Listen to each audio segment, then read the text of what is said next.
Assalamualaikum warahmatullahi wabarakatuh. Balik lagi bersama kami di kajian online daily, dan kali ini ada sebuah momen yang sangat-sangat berbeda di sidang kabinet. Bahkan ini langsung menjadi sorotan antara Wakil Presiden Gibran Rakabuming Raka dengan Mas Menteri AHY yang sangat terlihat akrab dan tertangkap kamera seolah berbisik-bisik ada apa gerangan kira-kira di balik ini semua.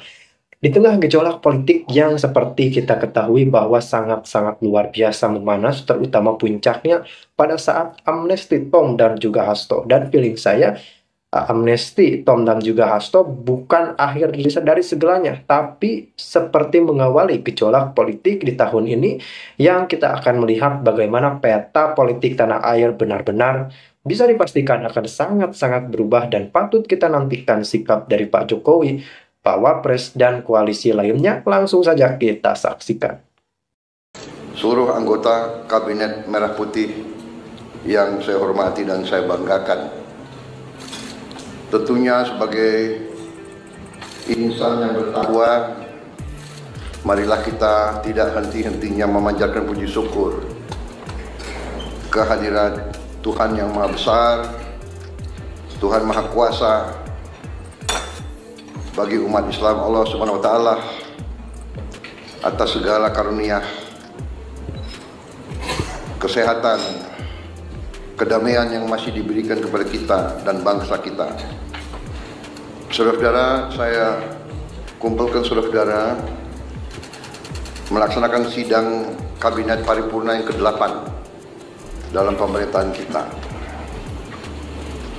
Ini menjelang 10 bulan pertama pemerintahan yang kita jalankan atas mandat dari rakyat Indonesia. 10 bulan ini kita rasakan bersama adalah 10 bulan yang sangat penuh dengan karya, dengan kerja, dengan prestasi. Saya sebagai nahkoda, saya sebagai presiden, saya sebagai pemimpin saudara-saudara, bahkanlah sebagai kapten kesebelasan, saya ingin menyampaikan terima kasih atas kerja keras saudara-saudara semuanya. Dari hati saya paling dalam, saya menyampaikan penghargaan atas kerja keras saudara-saudara. Saudara-saudara, kita semua punya pengalaman yang berbeda-beda, tapi kita semua punya pengalaman sebagai pemimpin. Dan kita mengerti betapa sulitnya untuk mengkoordinasikan, untuk mengendalikan, untuk memimpin manusia. Manusia dengan segala keyakinan masing-masing, segala pengalaman, segala pendapat harus kita jadikan satu. Saya merasa saudara-saudara sudah bekerja sebagai satu tim. Saya kira tanpa kerja keras saudara sebagai tim, tidak mungkin kita capai apa yang sudah kita capai hari ini. Dalam waktu yang masih singkat, banyak sekali yang telah kita capai. Strategi yang sudah saya canangkan ternyata mulai terasa dan terlihat bahwa strategi kita benar, kita berada di arah yang benar, kita berada di azimut kompas yang benar. Saudara-saudara, waktu kita mulai pemerintahan kita 20 Oktober, situasi geopolitik dan geoekonomi tidak serumit sekarang. Sekarang tidak hanya kita menghadapi dampak dari perang di mana-mana, konflik di mana-mana, konflik di Ukraina, konflik di Timur Tengah, Gaza, tepi barat, Lebanon, Suriah, yang begitu dahsyat, yang memakan korban begitu banyak di depan mata seluruh dunia. Perempuan, anak-anak kecil, puluhan ribu dibantai. Kita juga lihat konflik Israel-Iran, di mana negara adik kuasa pun ikut. Kita lihat konflik India dan Pakistan. Kita lihat di kawasan kita sendiri, konflik Myanmar jalan terus dan tidak kelihatan arah untuk menyelesaikan secara damai, walaupun kita akan dukung ASEAN terus untuk berperan mencari solusi damai di tetangga kita. Belum lagi kita lihat sekarang muncul lagi konflik bersenjata antara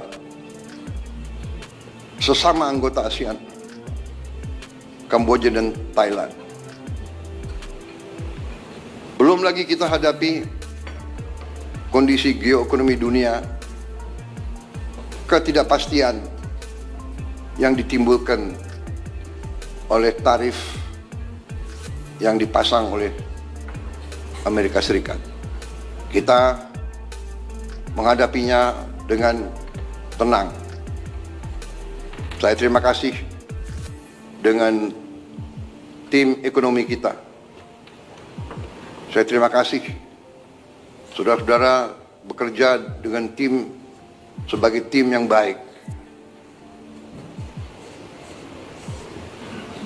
Menteri Koordinator Perekonomian dengan timnya dibantu oleh Menteri Keuangan, Menteri Perindustrian, Menteri Perdagangan, dengan Ketua Dewan Ekonomi Nasional, dengan timnya juga Menteri Investasi, semua melaksanakan. Menteri Luar Negeri dengan diplomasinya, kita bergerak sebagai satu tim. Kita negosiasi, kita berunding, kita tidak emosional, kita tidak terpancing. Kita mengerti bahwa kita punya kepentingan yang besar. Tugas pemerintah Indonesia adalah melindungi rakyat Indonesia, melindungi pekerja-pekerja kita dan keluarga mereka. Untuk itu, kita telah mencapai suatu titik yang terbaik yang bisa kita capai pada saat ini. Walaupun kita tidak akan berhenti untuk selalu mencari kondisi yang lebih baik untuk ekonomi kita, untuk bangsa kita, untuk rakyat kita. Saudara-saudara, kita paham dan kita mengerti bahwa kondisi ini akhirnya menguji strategi besar kita, menguji strategi transformasi yang sudah saya canangkan di awal, bahkan sebelum saya dilantik sebagai presiden. Strategi transformasi bangsa yang kita pegang adalah strategi yang berdasarkan realisme, yang berdasarkan kondisi nyata bangsa dan regional dan global. Kondisi nyata ini tidak bisa kita hadapi dengan teori, dengan angan-angan, Idealisme benar, idealisme itu perlu. Tapi yang utama yang bisa menyelamatkan kita adalah realisme. Kita harus dengan realistis melihat situasi dan kita ambil langkah-langkah.